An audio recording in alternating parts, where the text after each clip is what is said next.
구독, 좋아요, 알림 설정, 댓글까지 부탁드리겠습니다. 분양가 비싼 아파트들 나라에서 사달라고 진상 피면 나라에서 지금 돈이 없다고 하는데 혹시라도 사줄 여력이 되나요? 첫 번째로 말씀드릴 부분은요. 나라에서 안 사줌. 나라에서 안 사주면 끝 아니에요? 그게 아니라 나라에서 밑에 시켜서 사라고 함. 이런 거죠. 실질적으로 미분양이 심각했을 때 사준 정부가 있습니다. MB정부였어요. 그러면은 건설사가 망하는데 왜 그거를 국민들 세금 써가면서 사줘? 미친 거 아니야? 라고 할 수 있겠지만 지금 정부보단 낫다. 왜? 자, 2008년 2월 이명박 정부가 출범하고 나서 미분양이 계속 늘어났고요. 미분양이 계속 늘어난 이유는 첫 번째는 진짜 미분양이 늘어난 거. 그 다음에 두 번째는요. 미분양에 대해서 혜택을 준다고 미분양 까라고 하니까 건설사들이 숨겨왔던 미분양을 깐 게 있죠. 그래서 실질적으로 미분양에서 한 40에서 50% 정도는 관례상 숨긴다. 건설업계 관계자들이 그런 이야기를 합니다. 그 부분에 잘 알고 계신 분들이. 그래서 현재 미분양도 6만 건대가 아니라 10만 건일 가능성이 있다. 실질적으로는. 미분양 대책으로 준공후 미분양이 아닌 건설업계가 원하는 건설 중인 미분양 아파트 매입 계획을 발표를 한다. 근데 환매 조건부 미분양 아파트 매입으로 대한주택보증이 매입하되, 자, 정부에서 사는 거 아니에요. 준공 이후 사업 시행자가 다시 매입을 원할 경우 당초 공공 매입 가격에 더해 자금 조달 비용을 보장해서 환매할 수 있는 옵션을 부여하고 분양가 이하로 소비자들에게 팔아야 한다. 이런 식으로 내놨고요. 2010년에 한 것은 뭐라고 그래요? 도덕적 해이를 방지하기 위해서 분양가 대비 50% 이하 수준으로 매입을 한다. 즉 분양가가 10억에 떴다 라고 하면은 정부에서 매입은 해주겠다. 미분양 나면 얼마로? 5억 이하로. 근데 LH에서 무더기 미계약 났던 수유동에 칸타빌 수유팰리스, 이것을 LH가 매입을 해줬죠. 어떤 가격으로? 여기 당시 어떤 단지였어요? 할인 분양하던 단지. 그러니까 그 할인 분양 가격으로 매입을 해준 거다. 저기서 못 판 것을 더 싼 가격에 매입을 해주는 게 아니라 저기서 그냥 할인 분양하는 만큼 가격으로 매입을 해준 거다. 그러니까 이런 것들이 문제가 되는 거죠. 그러니까 분양가를 왜 비싸게 하느냐? 간단합니다. 예를 들어서 1,000원짜리 컵라면이 있어요. 근데 요거를 1,000원에 팔면은 사람들이 땡기면 사 먹고 아니면 말고 하겠지만 2,000원에 판다고 합시다. 계산이 잘 안 되니까.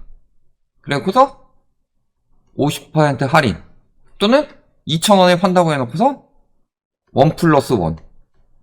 그러니 이렇게 하면 1,000원에 사는 거 같죠. 그러면은 요때는 나중에 언제든 사 먹을 수 있으니까 그런 생각이 드는데 요때는 지금 안 사면 안 되겠네. 이런 마음이 들잖아요. 싸게 사는 거 같고. 그런 것처럼 비싸게 하고 할인 분양 들어가는 단지들이 굉장히 많아요. 심지어는 최근에 어떤 이야기까지 나왔어요? 안심보장제라고 하면서 할인 분양 나오게 되면은 기존에 분양 받으셨던 분들도 다 할인 분양가로 환급해주겠다. 이런 이야기까지 나오고 있습니다. 그러니까 실질적으로는 그럴 여력이 된다는 거죠. 할인 분양이 가능하다는 건 그만큼 싸게 내놔도 된다는 소리예요. 근데 왜 싸게 안 내놓는다? 비싸게 팔아야 남는 게 많으니까. 다 같이 비싸게 팔고 있는데 나만 거기서 싸게 팔면은 뭐가 된다? 공공의 적이 된다. 특히 건설업계 같은 경우는 밀접하게 연관이 되어 있기 때문에. 근데 그럼에도 불구하고 망해가는 곳들이 있죠. 예를 들어서 최근에 태영건설도 이야기가 나왔습니다. 태영건설 상태 안 좋아지고 있어요. 점점 안 좋아지고 있는데 자본 잠식 상태가 돼서 주식 거래가 정지가 됐다. 그리고 자본 잠식이 심화되면 뭐가 돼요? 상장 폐지 절차에 들어간다. 근데 불구하고 우리 태영건설 사태 터졌을 때 상황 봤죠? 주가가 떨어졌지만 작년에 워크아웃 이야기 나올 때 이런 상황이 나타납니다. 또 이런 상황이 나타나요. 미친 거죠. 얼마나 그러니까 우리나라 사람들이 지금 투기에 미쳐있냐, 한탕주의에 미쳐있냐, 그런 거고. 태영건설만 그러냐? 아니에요. 지금 태영건설이 이슈를 잡아줘서 그렇지 심한 것들이 굉장히 많다.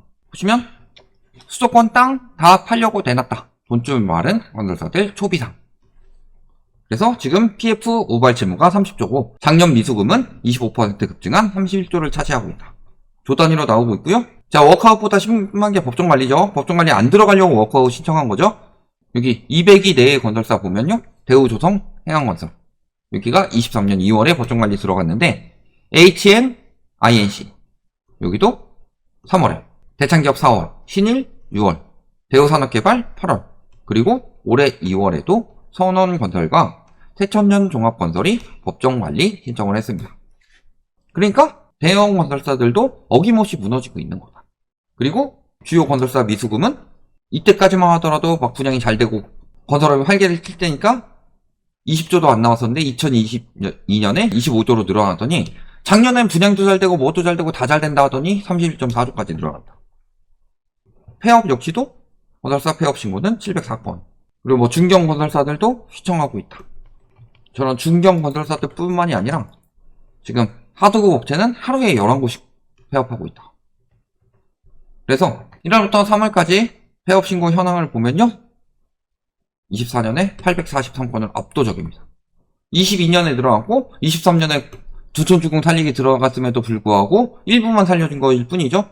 더 늘어났고 24년에 더 빨리 늘어나고 있다. 계속 경고를 했던 부분이에요.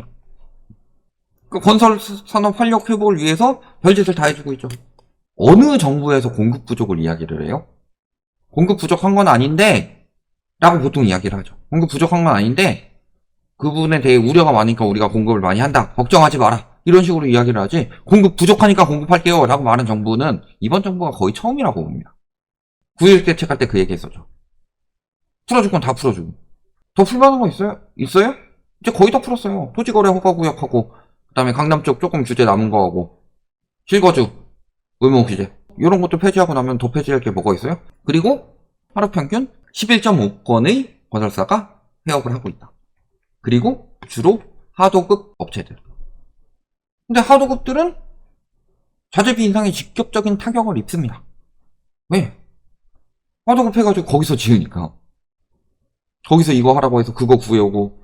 근데 분양가는 잔뜩 올려받으면서 하도급 업체한테는 얼마나 올려줄 거예요? 그러니까 하도급 업체들은 죽어나는 거죠. 근데 분양가는 비정상적이라고 그랬죠. 아니 2019년에 미래 신도시에 9억대 들어오는 것도 이득이 굉장히 많았다고 하는데 그때 한 단지 만들면서 2천억 정도의 수익을 봤다고 하는데 지금 20억 이렇게 하는데도 손실이 난다고요? 말이 안 되는 소리죠. 그러니까 그 부분에 대해서 그래 원자재 가격 올라가서 분양가 올라가면 오케이. 근데 원자재 가격 안 올라갈 땐 분양가 왜 올라가냐? 이 부분부터 파고해야 되죠. 그러니까 건설사가 진짜 위험한지 아닌지도 보이는 거고 실질적으로 건설사 승계 같은 거 할 때 어떻게 해요?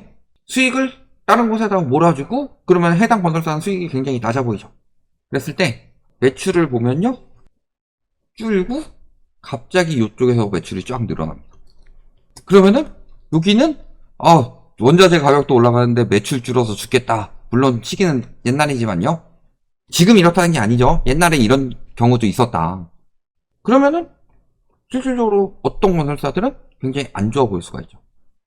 그러니까 어떤 데는 떨어져 나가는 거고 그렇게 떨어져 나가고서 알짜배기는 다 옮겨놓고 가는 경우도 있는 거고 또 최근 건설사가 4월 위기설 계속 이야기가 나오는 게 보면은 지금 잇따라서 회사채를 발행하고 있고 자금이 모자랄 때 회사채 발행한다고 그랬죠? 그리고 보유 자산을 매각해서 현금을 마련하고 있는 중이다. 즉 보통 저렇게 건설사들 위험해가지고 자산 매각하고 현금 마련하고 있고 회사채 발행이 늘어나고 있으면은 위기 경고를 계속 해줘야 되는 거죠. 근데 예전에 태양건설 막 터질 때만큼 지금 위기 경고가 나오고 있어요? 가끔가다 하나씩 툭툭 던져주는 거지? 요즘에는 오히려 건설사 위기 경고가 신고가 뜹니다. 집값 올라요. 이런 기사보다 더 묻히는 느낌이 들지 않아요? 포로가 있어요? 뒤로 손이 묶여 있습니다. 근데 어떤 각도에서 보면은 뒤로 묶여 있는 포로한테 총을 겨누고 있는 사진이 있습니다. 이렇게 보면 총을 겨누고 있어요. 근데 이렇게 보면은 여기서는 포로한테 물을 먹여주고 있어요. 그러니까 이렇게 보면은 나쁜 군인들. 포로 지금 묶여가지고 하고 있는데도 총까지 겨누고 있다. 이렇게 보면은 착한 군인들. 이렇게 보이는 거잖아요. 단면만 계속 보여주는 걸 믿지 마라. 저희가 늘 강조드리는 부분은요, 불리한 자료를 안 들고 오지 않아요? 그런 거 다 갖고 와서 이야기를 합니다. 여기도 보고 여기 양면성을 보고 종합적으로 판단을 해요. 이렇게 봐야지, 이렇게 보는 데나 이렇게 보는 데만 가지고 생각을 하지 말아라. 늘 이런 이야기를 하잖아요. 그런 것처럼 자꾸 저기 물만 먹여주는 저 사진을 계속 보여주고 있지만 실질적으로는 물 먹을 때 허튼 짓 하면 쏴버리겠다라고 뒤에 총이 겨눠져 있는 지금 그런 상황이다. 그 총에 대해서 보여주지 않을 뿐이다. 이렇게 보시면 되겠습니다.